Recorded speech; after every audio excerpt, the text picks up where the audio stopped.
सल्तनत उस्मानिया के 34वें सुल्तान अब्दुल हमीद सानी 21 सितंबर सन 1842 को कुस्तुनतुनिया तुर्की में पैदा हुए।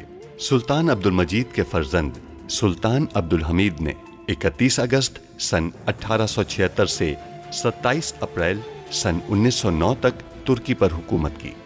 उनका दौरे हुकूमत बहुत से हवालों से कठिन समझा जाता है, क्योंकि उनके दौर में एक जानिब बरतानिया दुनिया में नए आलमी निज़ाम के निफाज के लिए सरगर्दा था, तो दूसरी जानिब यहूदी फ़लस्तीन की सरजमीन के कुछ हिस्से पर अपनी अलहदा रियासत के क़याम के लिए कोशां थे। सुल्तान अब्दुल हमीद, जो अपनी फ़हम फ़रासत से पुर सियासत के लिए दुनिया भर में मकबूल थे, दुश्मन के रास्ते की रुकावट बने रहे। उन पर कई बार जानलेवा हमले होने के बावजूद वो आलम इस्लाम की खिदमत में मसरूफ़ अमल रहे। उनके शानदार कारनामों में उस्मानी आइन का निफाज और तुर्की को तमाम अरब ममालिक और हिजाज मुक़द्दस से मिलाने वाली रेलवे लाइन की तामीर शामिल हैं। अंग्रेज़ों और यहूदियों की साजिशों का बहादुरी से मुकाबला करने वाले इस मुजाहिद ने 10 फरवरी सन 1918 को 75 साल की उम्र में वफात पाई। उनकी फुतूहात और कारनामे तारीख में हमेशा सुनहरी हरूफ से लिखे जाएंगे। मकबूला नाम है इसका। महमूद पाशा ने जिसे जान से मारने की कोशिश की थी। अगर इसकी जान बच गई तो हमारी भी बच जाएगी। मेरी दुख्तार नूरी नजर, रो मत, मैं ठीक हूँ मेरी बच्ची। उसका नाम मेलिके है और उसकी याददाश्त कहीं नहीं है, दिखावा कर रही है वो। आसन को यह जहर उसके कमरे में लगे आईने के अंदर से मिला था और वो इस जहर को मेरे पास ले आई थी। ये लड़की कौन है बाबा? मालूम नहीं। सुल्तान को एक सेहतमंद औलाद देने की ख्वाहिश है हमारी। शहजादा हुआ तो बहुत अच्छा होगा। अगर तुमने मुझे उस जहर के बारे में ना बताया होता तो आज हम उन गद्दारों की तलाश में ना होते। तुम्हारा कलम फौलाद का हो सकता है, लेकिन ये उंगलियां नहीं समीर अफंदी। आज के बाद तुम अपने मज़ामीन में सुल्तान का कोई जिक्र नहीं करोगे, समझे? महमूद पाशा ने वो चाबी कहाँ रखी है ये आपको जानना है हर सूरत में। आप आजाद होना चाहते हैं ना? आपको आजादी दिलाना मेरी जिम्मेदारी है।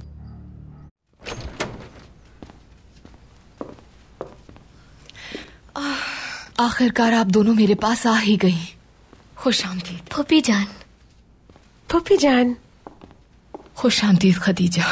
ये महल में इतनी खामोशी क्यों है? हम इसकी वजह जान सकते हैं क्या? लड़कियों, आपके चचा अब्दुल हमीद की हालत तशवीशनाक है। क्या हुआ उन्हें? आपके चचा को जहर दिया गया है। हाँ। फिलहाल आप दोनों अपने कमरे में जाइए, बाद में मुलाकात करते हैं हम। जाइए।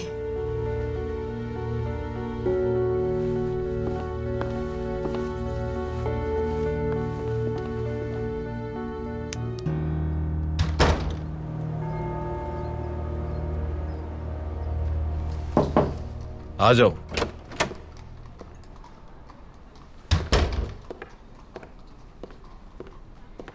सारा ने भेजा है।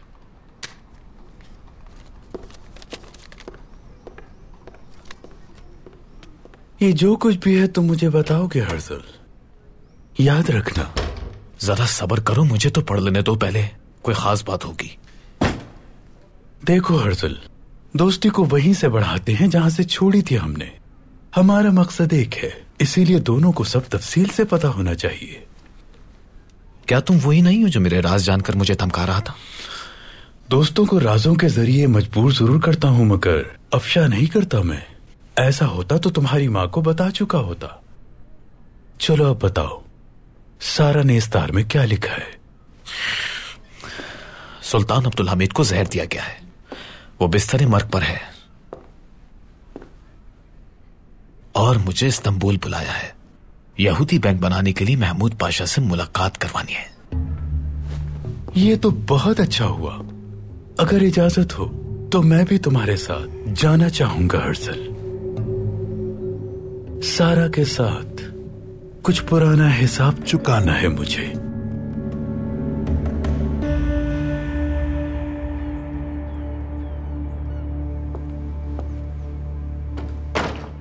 मेरे सुल्तान, वियना में तैनात हमारे जासूस का तार मिला है जिस पर मखसूस मोहर सब्त है।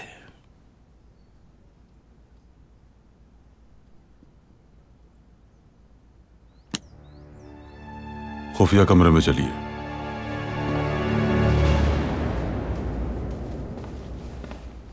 बाजी, फिलहाल हमें सारा सामान नहीं निकालना चाहिए। मगर क्यों?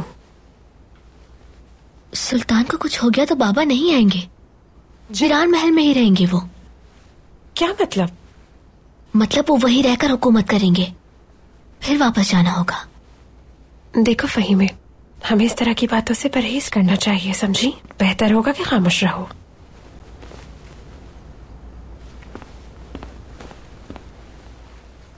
लड़कियों, अभी बाहर जाओ, बाकी काम बाद में करना।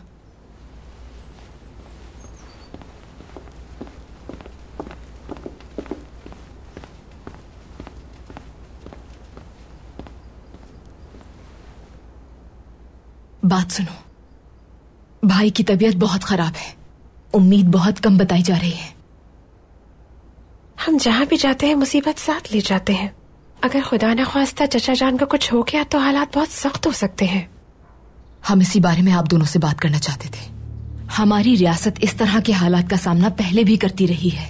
हमारे जद्दे अमजद सुल्तान फतेह को भी जहर देकर मारा गया था, लेकिन चाहे सुल्तान दूसरे जहान में चले भी जाए मगर रियासत तो हमेशा कायम रहती है। मतलब क्या है फूफी जान आपका? मतलब ये कि ज़हनी तौर पर तैयार रहना चाहिए हमें। सुल्तान अब्दुल हमीद के नसीब में लिखी हुई जिंदगी खत्म हो गई तो तख्त को किसी सूरत खाली नहीं छोड़ सकते। तो ऐसी सूरत में क्या कर सकते हैं हम? बहुत कुछ खदीजा, बहुत कुछ। अपने बाबा को तख्त दोबारा संभालने के लिए अगर आप दोनों चाहें तो राजी कर सकती हैं।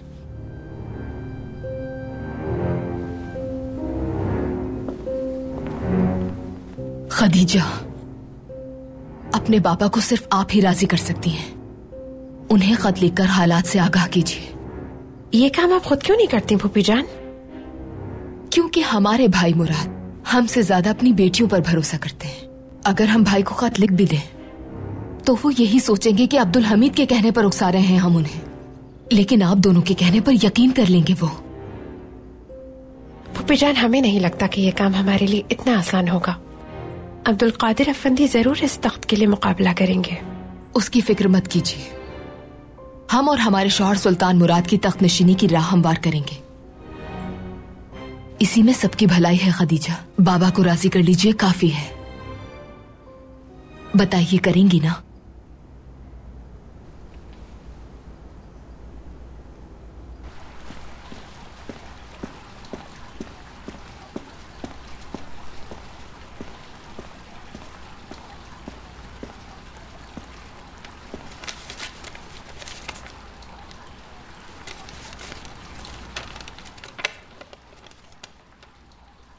यूरोप के यहूदियों ने खुफिया इजलास में इत्तेहाद कायम किया है। थियोडोर हर्जल नामी एक मशहूर सहाफी यहूदी कांग्रेस का रहनुमा मुंतखब हो गया। उसने 5 साल के अंदर यहूदी रियासत बनाने का वादा किया है और मजदूरों के अतियात से यहूदी बैंक बनाने के लिए अतियात की मुहिम शुरू की है। जमाशुदा अतियात ज्यादा नहीं, मगर उसे बढ़ाने के लिए स्टॉक मार्केट में कोई खेल खेले जाने का इम्कान है। सुल्तान मुअज़्ज़म, माफी चाहता हूं, मगर इस खबर में मुझे कोई अहम बात नजर नहीं आई। फिर आप किस बात पर परेशान हैं? अगर वाकई ये सिर्फ यहूदी सोच का शाखसाना होता तो इसमें कोई खास बात नहीं थी, लेकिन ये 2 लकीरें, एक ऊपर एक नीचे, दरिया नील और दरिया फुरात हैं।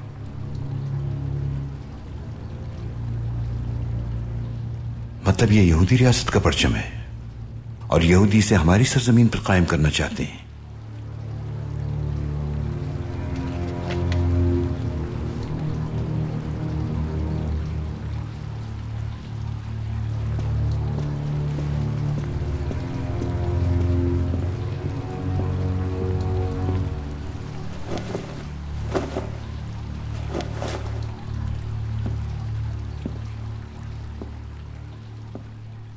इस नए निजाम को अंग्रेजों ने आलमी बादशाहत का नाम दिया है।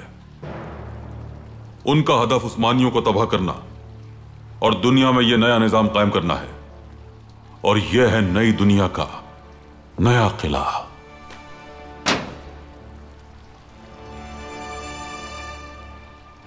इस यहूदी रियासत की अहमियत और ताकत की बुनियादी वजह यह है कि इस नए आलमी निजाम में इस रियासत की हैसियत एक किले जैसी है। मेरे सुल्तान, रोका कैसे जाएगा इसे? जब तक अल्लाह ने मेरी जिंदगी लिखी है और जब तक अल्लाह मुझे इसकी हिम्मत देगा, मैं और मेरी कौम इसे रोकेंगे। सुल्तान मुअज्जम, दुनिया के इस नए निजाम का बादशाह कौन होगा? इंग्लिस्तान की मलिका। और वजीर? मलिका चाहे कोई भी हो, वजीर कौन होगा यह जानना बहुत जरूरी है। और प्यादे कौन है सुल्तान? यही जानने के लिए तो जहर वाला खेल खेला है हमने, अपनी सफों में वो प्यादे तलाश करने के लिए।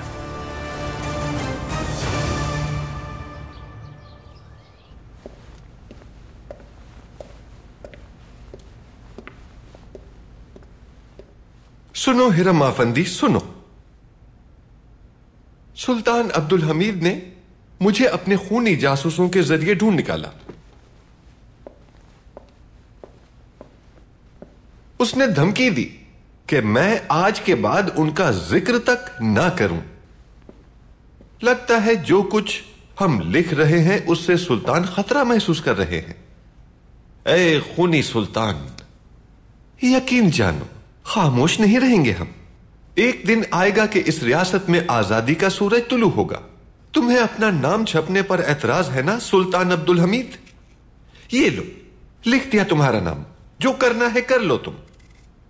तुम मुझे तो खामोश करा सकते हो, मगर डरो उन हजारों नौजवानों से जो इस मजमून से मुतासिर होंगे और घरों से बाहर निकलेंगे। वो जासूस जिसे तुमने तमगों से भी नवाजा हुआ है, वो नौजवानों से रहम की भीख मांगेंगे। डरो अब्दुल हमीद, डरो।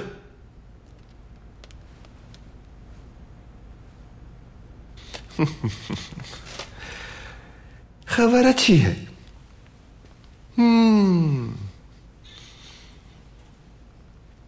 मेरा ख्याल है हिरम आफंदी, तुम समीर को बिल्कुल नहीं डरा सके। वाकई बहुत बहादुर लड़का है वो। हाँ बिल्कुल, बहादुर ज्यादा अरसा जिंदा नहीं रहा करते। मैं उस समीर को इस हुर्रियत का अजीम सिपाही कहूंगा। मैं कहूंगा सब देखो, जो देखा लिखता रहा। जिंदगी भर वो लड़का किसी से डरा नहीं, और तुम आज रात उसे कत्ल कर दोगे।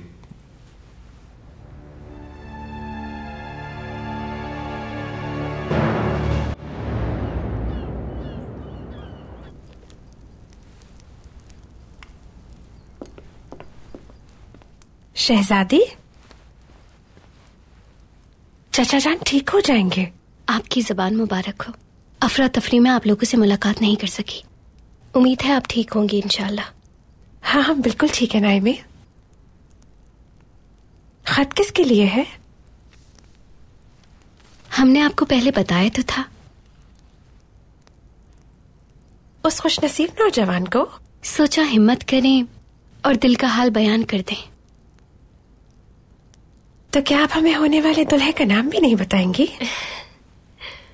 पहले वो राजी तो हो जाए, उसके बाद सबको और आपको भी मालूम हो जाएगा। जो हुकुम पाशा।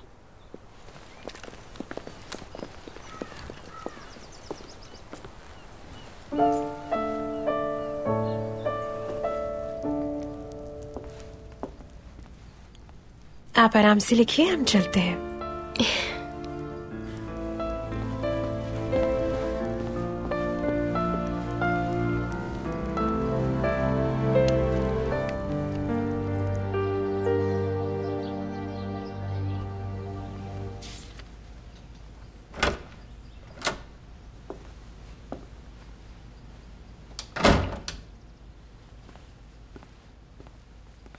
कहाँ की तैयारी है?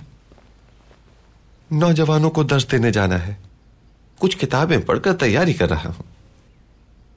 देखो, मॉस्को का बागी बैकनन क्या लिखता है, ये पढ़ो।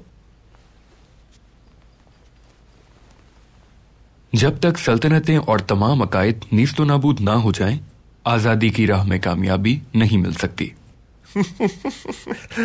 हाँ, नौजवानों को कुछ तो सीखने को मिले मेरे इल्म से। आपके इल्म से या फिर मॉस्को के बैकनन से? आगे देखिए, वो इसमें यह भी लिखता है कि जो सबसे ज्यादा आजादी पसंद है उसे इक्तिदार दे दो। वो 1 साल के अंदर किसी जालिम तरीन बादशाह से भी जालिम हो जाएगा। जब आप इक्तिदार में आ जाएं तो खूनी सुल्तान जैसे मत बन जाइएगा। ये जरूर कहिएगा नौजवानों से। ठीक है, मुझे नहीं लगता कि मुझे ये पूरी किताब पढ़ने की जरूरत है। शहजादे से मिलकर आ रहा हूं मैं।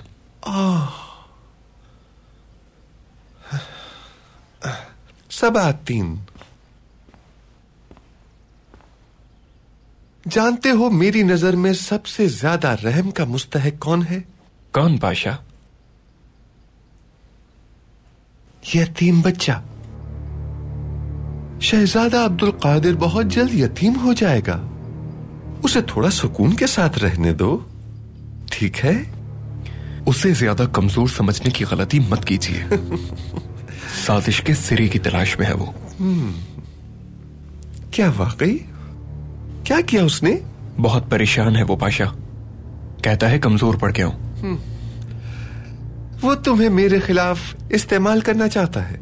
हो सकता है, मगर आखिर चाहता क्या है मुझसे? ये लो, वो आज रात तुमसे इसका तकाजा करेगा।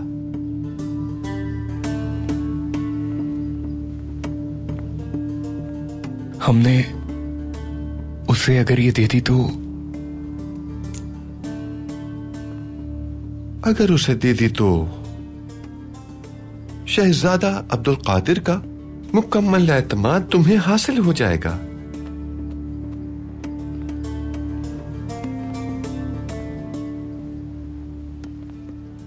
मुझे अब इस चाबी की कोई जरूरत बाकी नहीं रह गई है। वो क्यों? क्योंकि तुम्हारी मां ने वो छुरी मेरी तिजोरी से निकालकर अब्दुल हमीद को दे दी है। ये कैसे हुआ? पाशा, वो छुरी तिजोरी में रखी हुई थी क्या?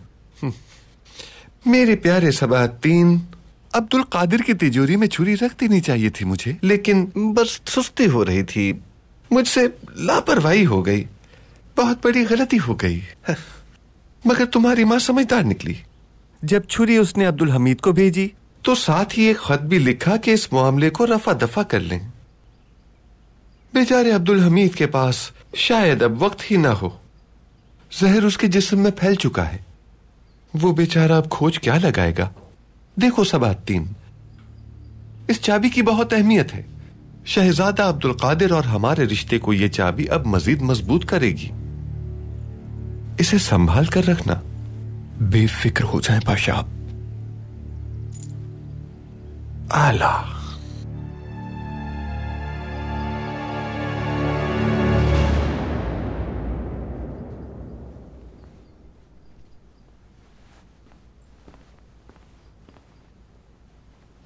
मोहब्बतनामा लिख रही हो क्या?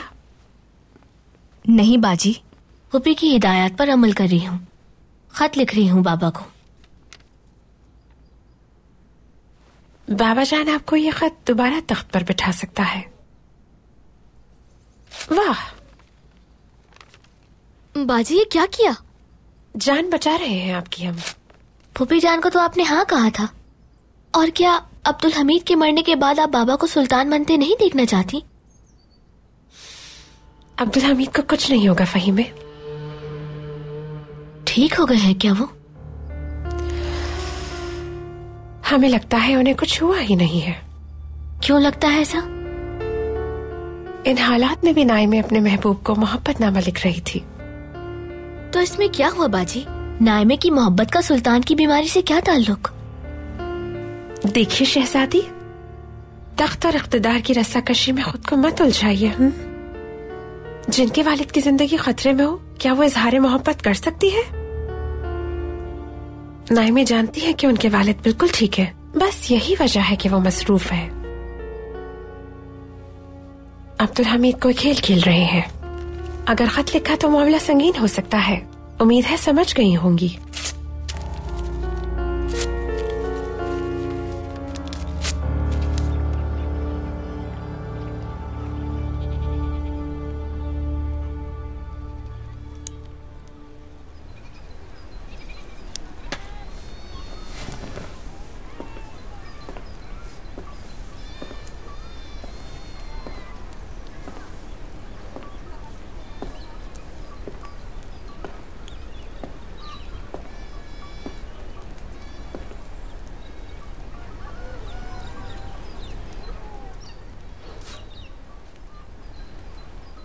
खैरियत है उमर आफंदी? कौन सी परेशानी में मुब्तला हो? कोई भी नहीं। हाँ हाँ, वो तो दिख रहा है। उमर भाई को इश्क हो गया उस्ताद, इनका चेहरा बता रहा है। क्या?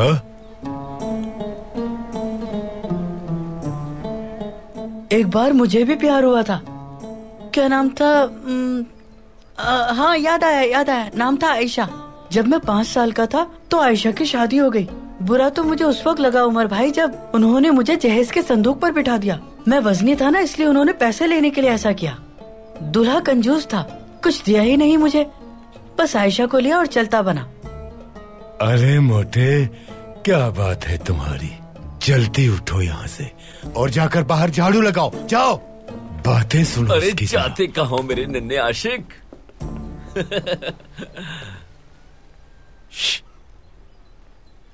क्या बात है? नहीं कुछ नहीं आसिम उस्ताद, बस कारोबार। कारोबार? हाँ हाँ। अच्छा, तो इस बाजार में तुम्हारे माल की कीमत गिर गई है क्या? बड़ा आया कारोबारी। ऐसे कह रहे हो जैसे बहुत बड़ा कारोबार है तुम्हारा। तौबा तौबा। अस्सलाम वालेकुम आसिम बाबा। वालेकुम अस्सलाम। वालेकुम अस्सलाम जलाल भाई।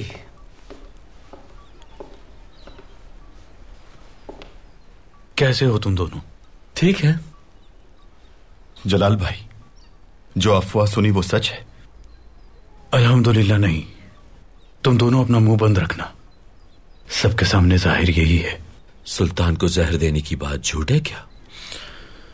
कोशिश की गई थी, मगर सुल्तान को उनकी दानिशमंदी ने बचा लिया, वरना खतरा था। और ये कोशिश की किसने?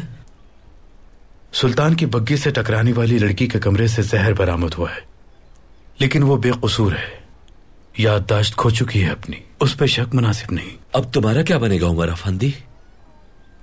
ये तो मसला बन गया।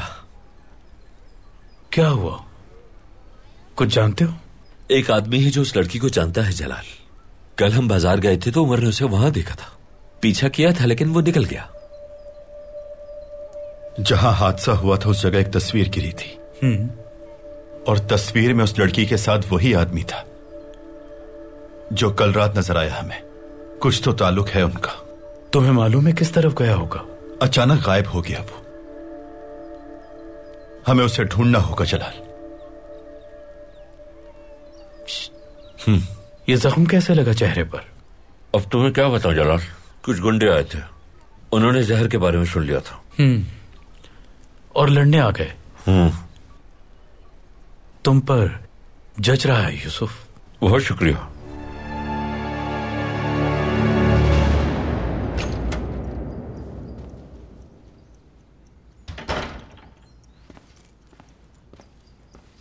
मेरे सुल्तान थियोडोर हर्जल के बारे में मुकम्मल तहकीक सामने आ गई है।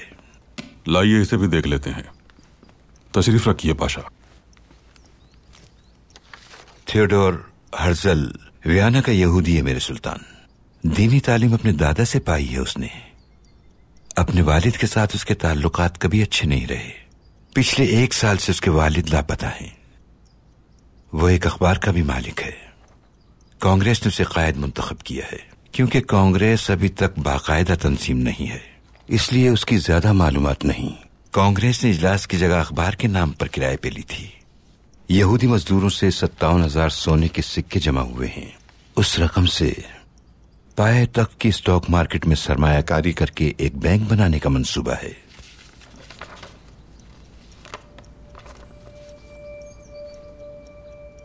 कुद्स, काहिरा, शाम, बगदाद, दियार बाकिर, उर्फा अंतिब और दीगर।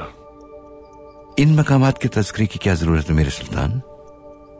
यहूदी कौम को अर्ज़ मऊदा के अफसाने का यकीन दिलाने के लिए पाशा। क्या उनका ये ख्वाब सच हो सकता है? मैं उनके इस ख्वाब को उनके लिए अज़ाब बना दूंगा, लेकिन आलम इस्लाम अगर इसी तरह ख्वाब गफलत में रहा तो कहीं ये ख्वाब मुसलमानों के लिए अज़ाब न बन जाए। फर्ज करें उनकी यहूदी रियासत का ये ख्वाब पूरा हो जाता है तो वो क्या हासिल कर लेंगे? यहूदी कौम को जो लोग अलग रियासत का ख्वाब दिखा रहे हैं, उनका असल हदफ खंजर है पाशा। कैसा खंजर मेरे सुल्तान? यरूशलेम से दियार बाकिर तक के इलाके को गौर से देखें तो यह आपको हिलाल जैसा नजर आएगा, लेकिन हकीकत में यह हिलाल नहीं बल्कि एक खंजर की शक्ल बनाता है। मुसलमानों पर बड़ी बेदर्दी से आहिस्ता आहिस्ता छोटी छोटी लड़ाइयों और साजिशों के जरिए भूख और अफलास को मुसल्लत करके, अखबारात में झूठी खबरें शाया करके, हुर्रियत की दास्तानों के जरिए मासूम अवाम को गुमराह करके ये खंजर हमारे कल्ब में उतर जाएगा। अल्लाह हिफाजत फरमाए।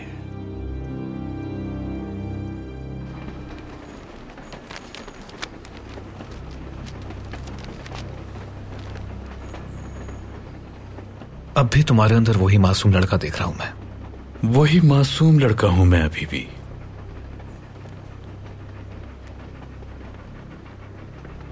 जिंदगी सूरज जैसी थी मेरी, वो मेरे लिए दिन और रात थी। एक दिन मेरे सामने आ खड़ी हुई, उन तमाम ख्वाबों, वादों और कसमों के बाद वो सिर्फ अलविदा कहकर चली गई। और फिर उस लम्हे ने तुम्हें बूढ़ा कर दिया। जब आपका महबूब बेवफा बन जाए तो आधा दिल जलकर राख हो जाता है और आधा दिल आपको जिंदा रखता है। फिर और कोई रास्ता भी नहीं रहता, इंसान बदल ही जाता है। अपनी बीवी से मोहब्बत करते हो क्या? मैं उससे इतना डरता हूं कि किसी और की तरफ देखने की जरूरत भी नहीं कर सकता दोस्त।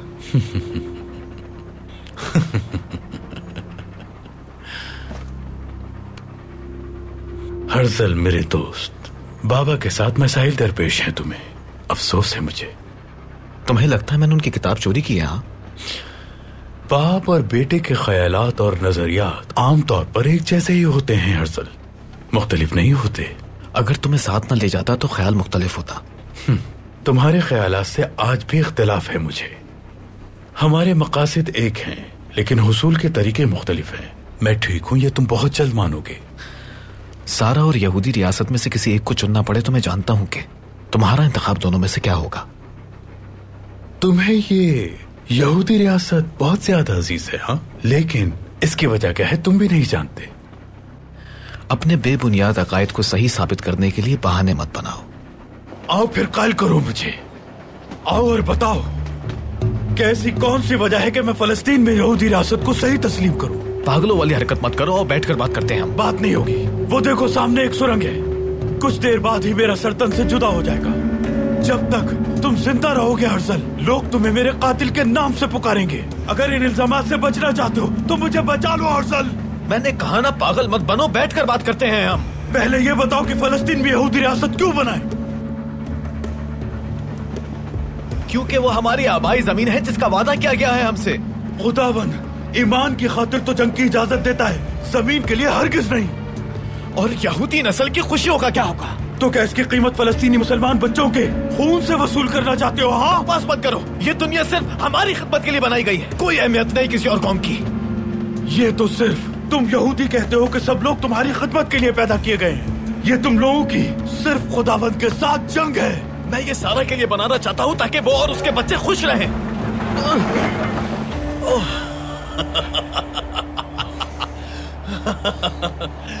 ये थी हकीकत, अब बताया है तुमने सच।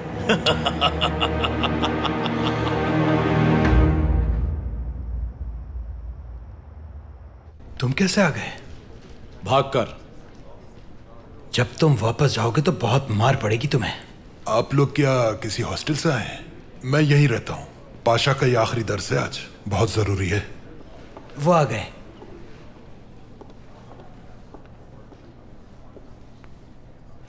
हमारे पाशा बहुत जल्द यहां पहुंचने वाले हैं। उनके आने से पहले अपनी अक्ल को वो सब कुछ सुनाइए जो आपका दिल कहता है। क्या आप लोग ऐसी हुकूमत का शिकार हैं जो पिछले 20 वर्षों से कीड़ों की तरह खा रही है हमारे जिस्म को? हम आपकी बात से इत्तेफाक कर रहे हैं। हमारा रिश्ता भाईचारे के अलावा और कुछ नहीं है। याद रखिए, हम यहां आजादी की खातिर जमा हुए हैं। इस रास्ते पर हमें कई मुश्किलात का सामना करना पड़ेगा। अगर वो लोग हमारे जिस्मों से गोश्त भी अलग कर दें, उसके बावजूद भी अपने राज और अपने दोस्तों के नाम कभी नहीं बताएंगे हम। क्या कुछ गलत कहा मैंने? आपने सच कहा, आपने ठीक कहा। महमूद पाशा।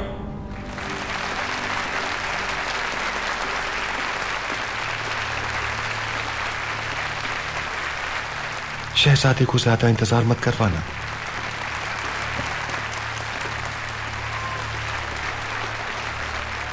बैठिए बैठिए सब लोग, बैठिए, बैठ जाइए।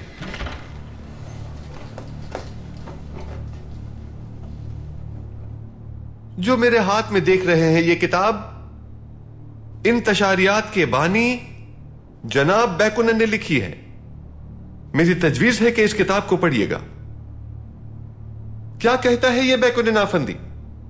उसने इस किताब में लिखा है, आजादी हासिल करने की ख्वाहिश है तो यह उसी वक्त मुमकिन है जब हुकूमत गिरा दी जाए। क्या है हासिल कलाम? बैकुनन आफंदी की किताब पढ़ें। बैकुनन आफंदी एक काबिल कदर मुसन्निफ है और मेरा मशवरा है कि इसे जरूर पढ़ें। अब एक बार फिर हम अपनी दुनिया में वापस लौटते हैं। काफी अरसे से हम लोगों की आपस में मुलाकात नहीं हुई। मैंने आप सबको याद किया, तमाम तालिब इल्मों को मैंने आप सबको दिल से याद किया। लेकिन याद रहे कि हमारा आज का यह दर्स दोबारा नहीं हो पाएगा। यह आखिरी दर्स आपकी तरबियत की तकमील करेगा। मैं आपको कुछ पढ़कर सुनाता हूं। यह अखबार एक नौजवान मुसन्निफ का अखबार में लिखा हुआ यह पैगाम, यही आपका आखिरी दर्स होगा। तो नौजवानों, इसे बहुत गौर से सुनिएगा। यह किस बारे में है? सुल्तान अब्दुल हमीद ने मुझे अपने खूनी जासूस के जरिए ढूंढ निकाला।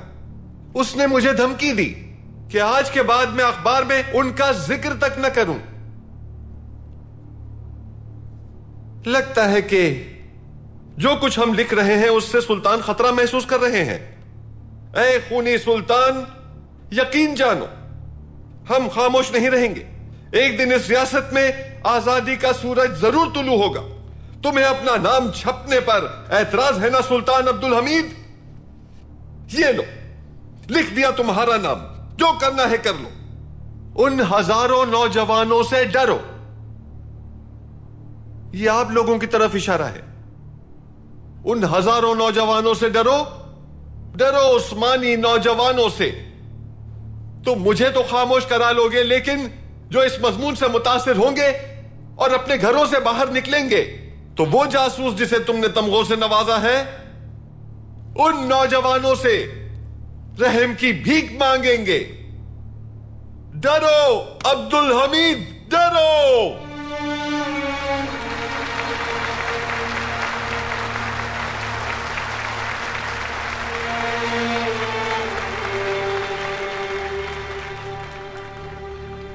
नौजवानों, जब तुम लोग इस सहाफी की तरह बहादुर बन जाओगे, उस दिन इस मुसन्निफ की तरह आजादी के अजीम सिपाही बन जाओगे। तो यह तय पाया कि आज के बाद ये और इस जैसे मुसन्निफ आपकी जिम्मेदारी है।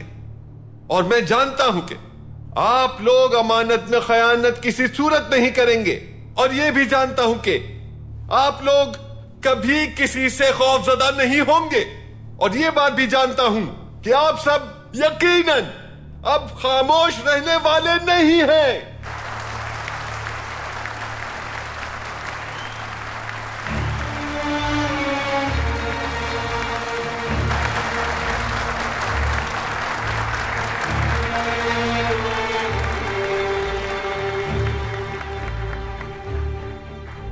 मेरे प्यारे नौजवानों, मैं आप सब लोगों को सलाम पेश करता हूं और आपसे फरीजे की अदायगी का मुतालिबा करता हूं। सलाम हो सबको। याद रखिएगा मुझे, मैं भी आपको याद रखूंगा। खुदा हाफिज।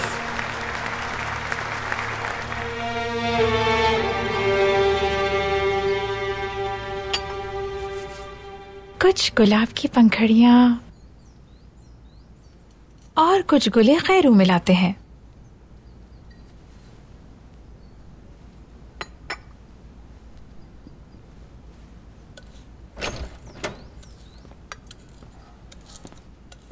आप क्या कर रही हैं मेरी प्यारी बाजी?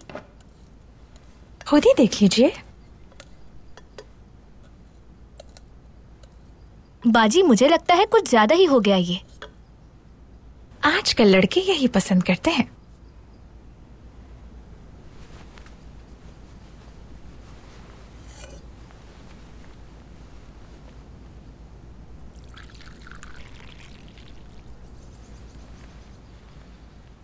और फिर पाशा ने तो हमें आम लड़की के रूप में देखा था। हाँ, फिर ठीक है। तो क्या शादी के बाद भी आप इसी तरह सजती संवरती रहेंगी? हाँ, क्यों नहीं। हम बाद में भी ऐसे ही संवरते रहेंगे। वो पाशा याद है? कमालुद्दीन, बाग वाला, साइबान के नीचे। मौका पाकर उनसे मिलना है हमें। चलिए, आप भी हमारे साथ चलिए।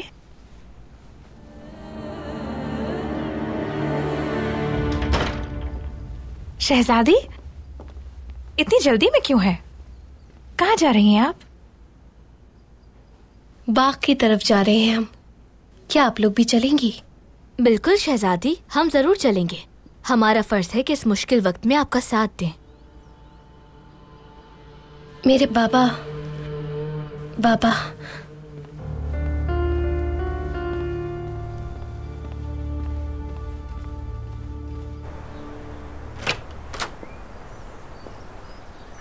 पाशा। जी शहजादी। इनका तारुफ कराना है। ये हमारे चचा की बेटियां हैं, खतीजा और फहीम सुल्तान। ये काजी उस्मान पाशा के बेटे कमालुद्दीन पाशा। खुशी हुई मिलकर। शुक्रिया आपका। क्या पढ़ रहे थे आप?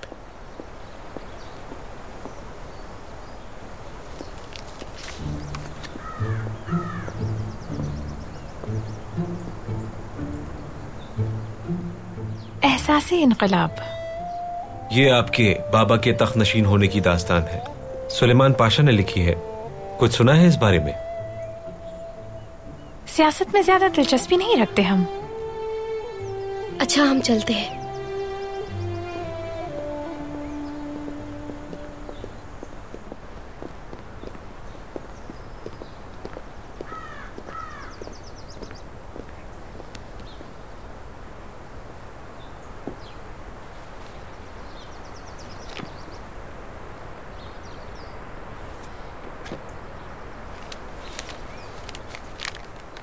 पाशा, हम आपको कुछ बताना चाहते हैं। जब से आपको देखा है, डर है हमारा दिल परिंदे की तरह परवाज न कर जाए। जसारत के लिए माजरत, लेकिन हम दिल का बोझ हल्का करना चाहते थे। फकत सुल्तान की बेटी खदीजा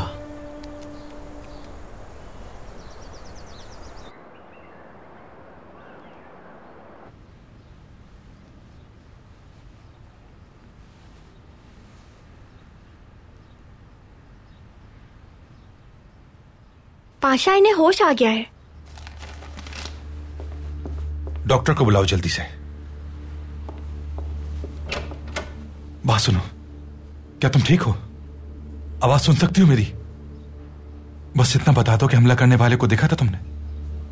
जवाब दो मुझे, क्या महमूद पाशा था वो? बताओ, जवाब दो मुझे, कुछ तो बताओ। पाशा हटे, मुझे देखने दे। क्या ये दवा देते वक्त होश में आई थी? जी। अल्लाह का शुक्र है। ये रुक्का बेदार मलिका को भिजवा दो।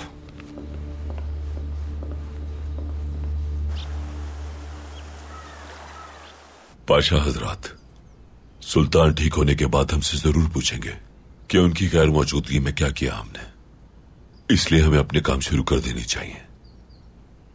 सच कहा आपने। ऐसे इंतहाई हसास मौके पर हुकूमती मामलात में जरा सी भी कोताही हो जाए तो लोग शक में मुब्तला हो जाते हैं। ठीक कहा महमूद पाशा। अवाम में फैलती हुई बेचैनी को रोकने के लिए हमें हुकूमती उमूर में तेजी का मुजाहरा करना होगा। इत्तेफाक है। मेरा ख्याल यह है कि हमें अपनी जेर निगरानी रेलवे के मंसूबे के अतिये की रकम का जायजा लेने का काम कर लेना चाहिए और उसे मजीद आगे बढ़ाना चाहिए। और हम जानते हैं कि सरमाए की ये लहर स्टॉक मार्केट में जैसे ही दाखिल होगी इनकलाब बर्पा कर देगी। यकीन से कहता हूं मैं, यह उम्दा इकदाम होगा। आला।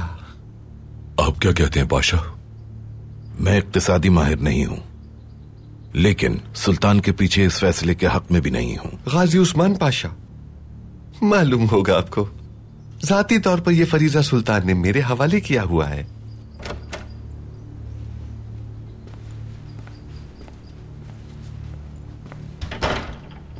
एक जरूरी काम की वजह से देर हो गई, माफी चाहता हूं पाशा हजरात। अस्तगफिरुल्लाह। बैठने से पहले वजीर इंसाफ से मुझे एक दरखास्त करनी है। वो लड़की जिसने सुल्तान को जहर दिया था, उसे आज जेल भिजवा दिया गया है। अदालती कार्रवाई की तफसीलात से हमें भी आगाह करते रहेंगे तो मेहरबानी होगी। जो हुक्म आपका पाशा। महमूद पाशा हम सबको रेल मंसूबे के लिए जमा किए गए एहतियात का जायजा लेने के तरीकों का बता रहे थे, आप भी जान लें। उम्मीद है मुझे भी अपने कीमती ख्यालात से आगाह करेंगे महमूद पाशा। ममनून हूं तहसीन पाशा।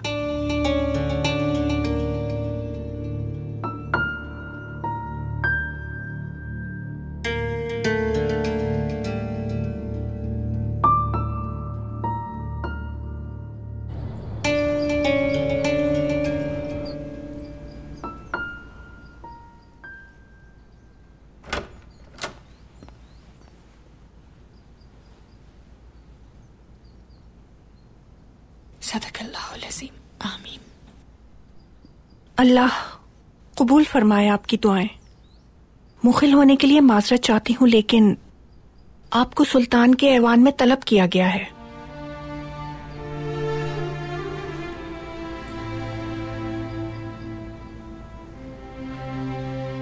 वो ठीक तो है ना? नहीं मालूम सुल्ताना। बाबा ठीक है, उन्हें कुछ नहीं हुआ। अब परेशान ना हो आप। जिस लड़की ने सुल्तान को जहर दिया उसे अंदर आने की इजाजत कैसे दी आपने? हमने इजाजत दी है।